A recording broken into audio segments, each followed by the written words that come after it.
A tough day to defend for Paul Magnier in stage 2 of the Tour of Britain men. The Queen stage, plenty of climbing, 2,216 metres to be precise, over 152.1 kilometres from Darlington to a finish in Redcar on the coast. Julien Alaphilippe, part of the lead-out train, including Remco Evenepoel, that got victory for Paul Magnier on the first stage. A big chance for Julien Alaphilippe, potentially, to take a stage today on a series of punchy, difficult climbs. Quite a prolonged battle for the breakaway to establish itself today on the run into the first intermediate sprint at Stokesley, but no sign of the red jersey of Julius Johansson up the road to add to his points tally.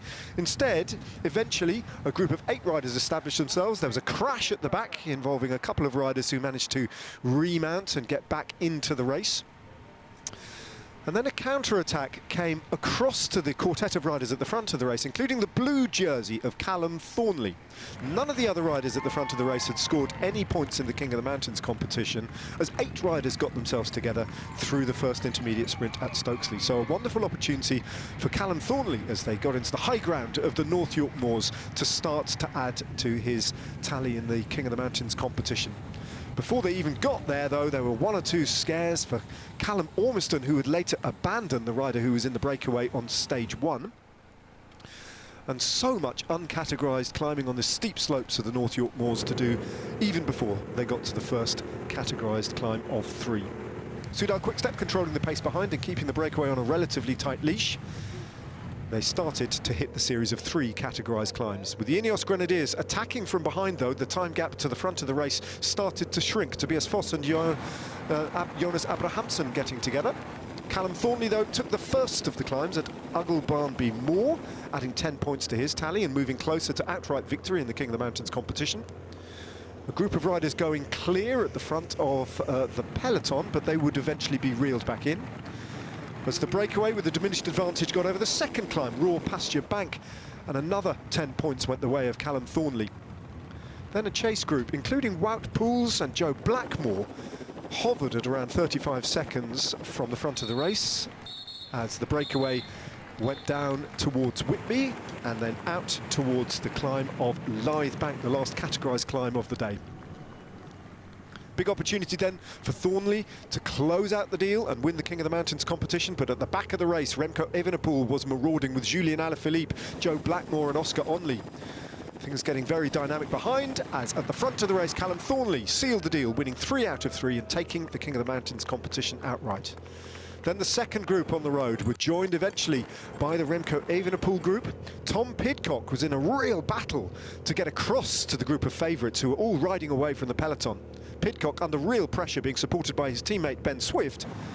And in the end, despite getting very close to making the junction to the front of the race, they would never quite make it. Ben Swift, having been in the original move that went up the road from the peloton, dropping back to help Pidcock, but he could only do so much. Pidcock then had to try and go it alone. And the Ineos Grenadiers, with no representation in that big group at the front of the race then, having to try and regroup back in the peloton and somehow close a gap that was growing all the while. Then the original breakaway was caught by the group of favourites who came searing past them. Those riders from the original breakaway, including Callum Thornley and Louis Sutton from the GB team, battling to stay in contention with the group of favourites. Tom Pidcock, broken and beaten and going backwards, never able to reappear at the front of the race again, where Julien Alaphilippe started to attack. Louis Sutton, remarkably from the original breakaway, able to go with the Frenchman as they hit the climb of Saltburn Bank for the first of 2 times.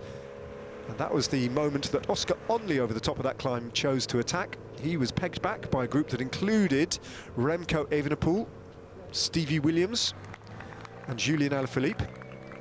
Remco Evenepoel then heading the group of 8 riders at the front of the race now onto Saltburn Bank, and Stevie Williams launched a big attack on a climb he knows exceptionally well, having finished in 3rd place on this course in the British National Championships last year. Stevie Williams then with Oscar Onley and Julien Alaphilippe, a powerful trio. They were never seen again. They made it to Redcar into the final few hundred metres with Stevie Williams on the front, conscious of the threat of Julien Alaphilippe, who has a fierce sprint on him, opening up a sprint with 200 metres to go, but never getting on terms, or certainly not past Stevie Williams. The Welshman having enough power as he changed gear, dropped down and held off the Frenchman to take the victory. And with the victory, to take the lead in the general classification as well. A first ever win at this bike race for Stevie Williams, who has come close in the past.